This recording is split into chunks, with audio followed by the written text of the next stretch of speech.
So we're looking at parametric equations. Parametric equations are a helpful way to introduce an additional variable into a two-variable graph. So over here we have a traditional graph of x and y, but sometimes there's more information going on. For example, time.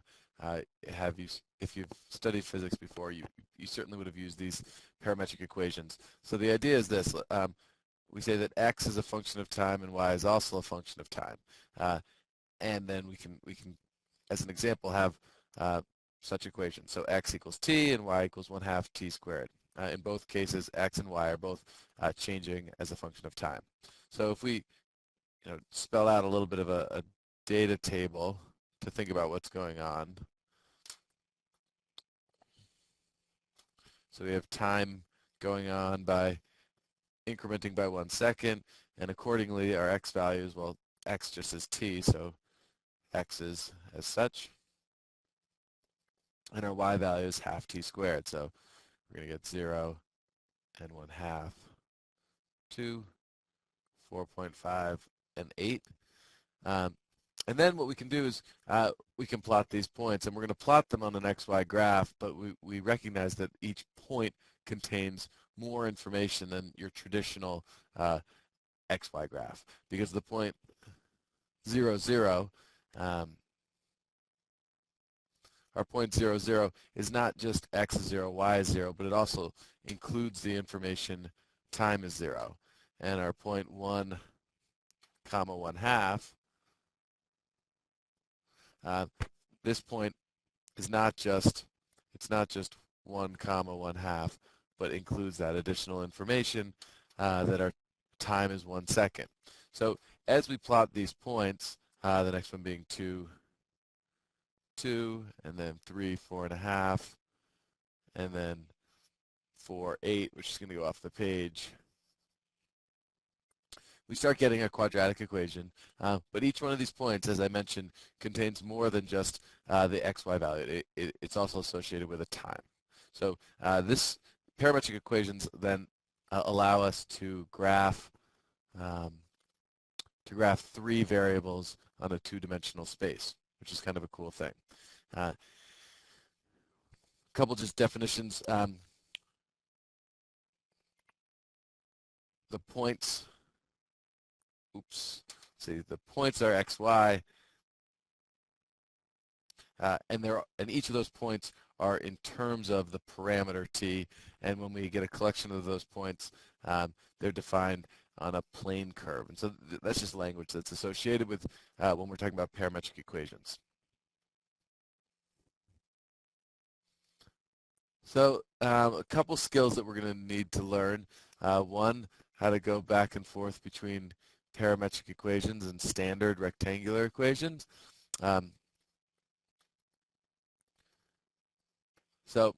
this is a very simple thing. Just we've got x as a function of t, y as a function of t, but what we want is y as a function of x.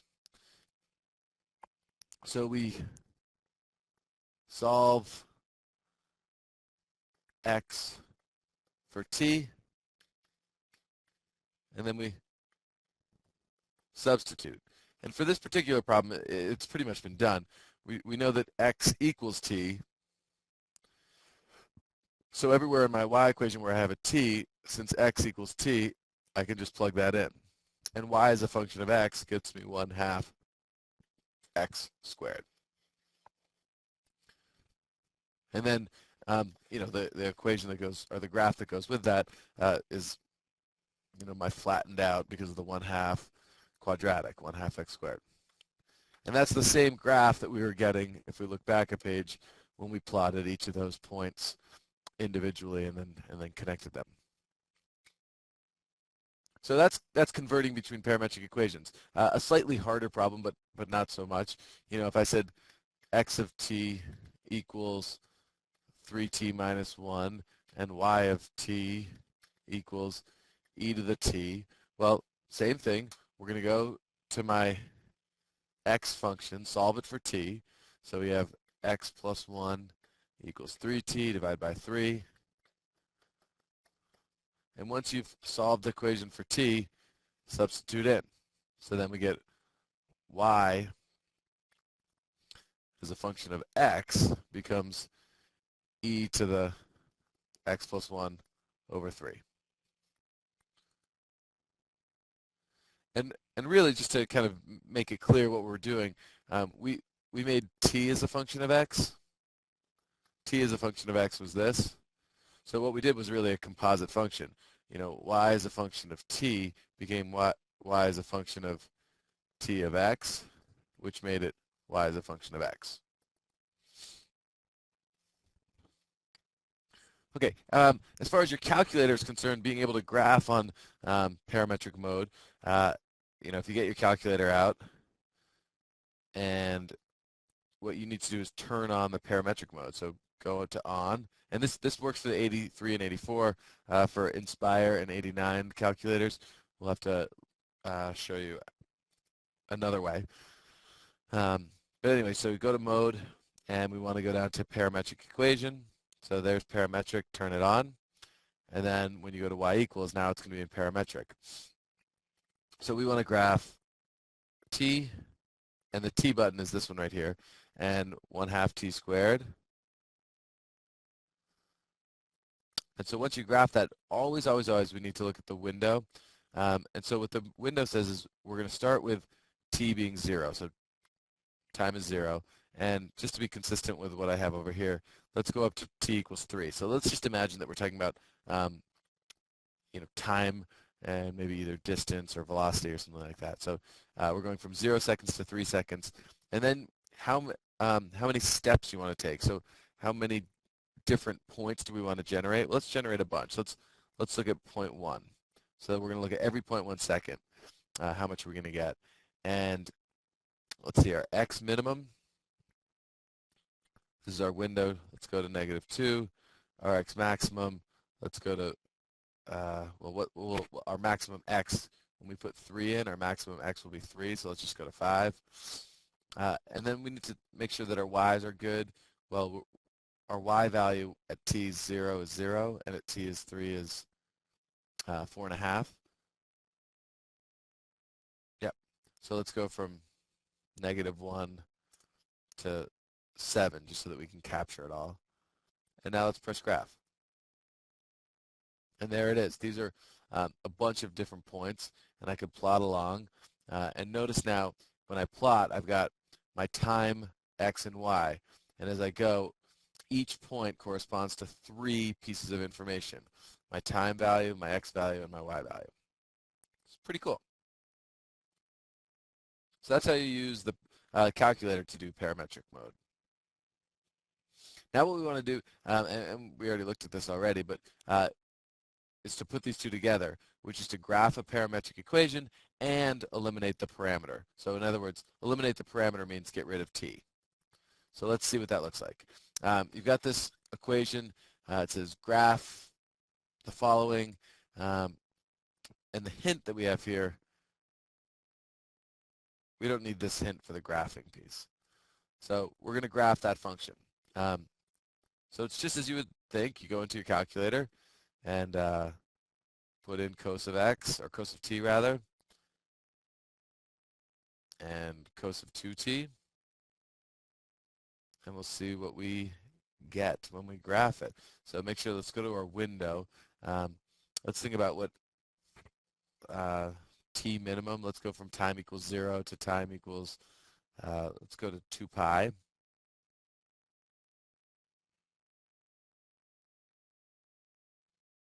And let's increment by 0.1s, sure.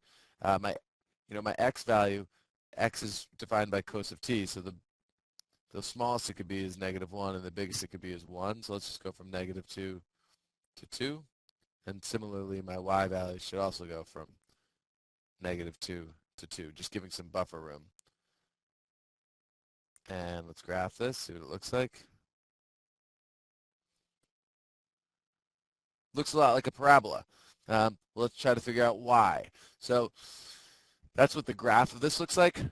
But if we were to eliminate the parameter, and it certainly looked like a quadratic. The hint is that cos of 2t can be expressed as 2 times cos squared of t minus 1. So we could write y equals 2 times cos squared of t minus 1, which, just to be clear, is 2 times cos of t squared minus 1. And as soon as you see that, then it all of a sudden becomes very clear. We got the cos of t, and we know that x equals cos of t, so y as a function of x will be 2 times, well, cos of t is x, so 2 times x squared minus 1. And we know that that's a parabola that's been vertically stretched by 2 and shifted down 1. Should look something like this. And that's exactly the parabola that we got when we graphed that parametric equation right here. Cool. What else? Well, how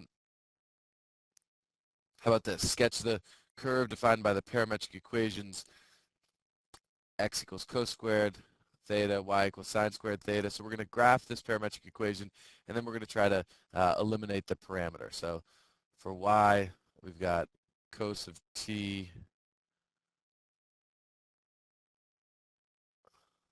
squared, and then we've got sine of t squared, and let's go to 2 pi, increment by 0.1s, same windows, and we graph it. Oh, and you get a straight line.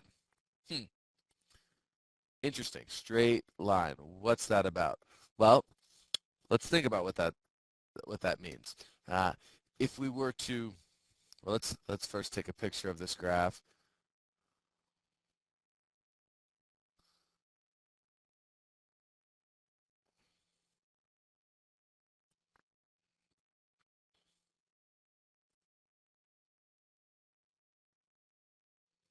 So we'll keep this, and now let's think about how you would get rid of the theta and write this. Oh, just to be clear, even though we're using theta instead of t, theta is the same thing as t.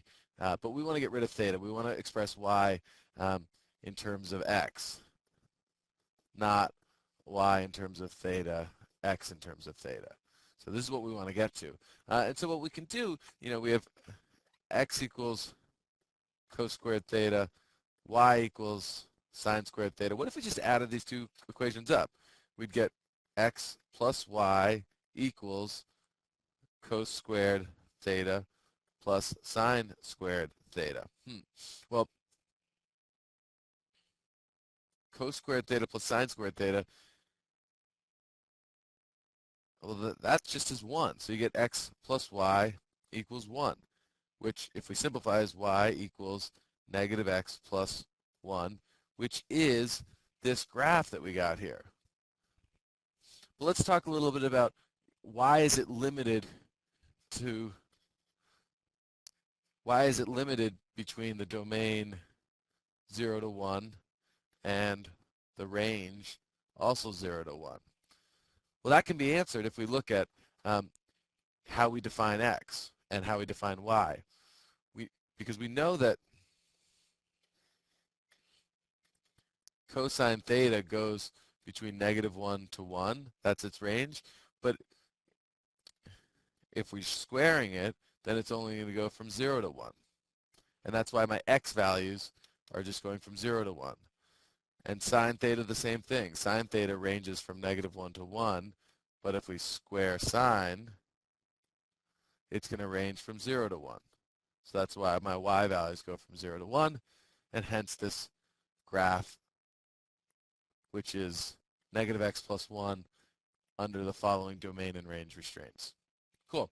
We're going to be looking at a couple other things in the next video, but that's an introduction to parametric equations.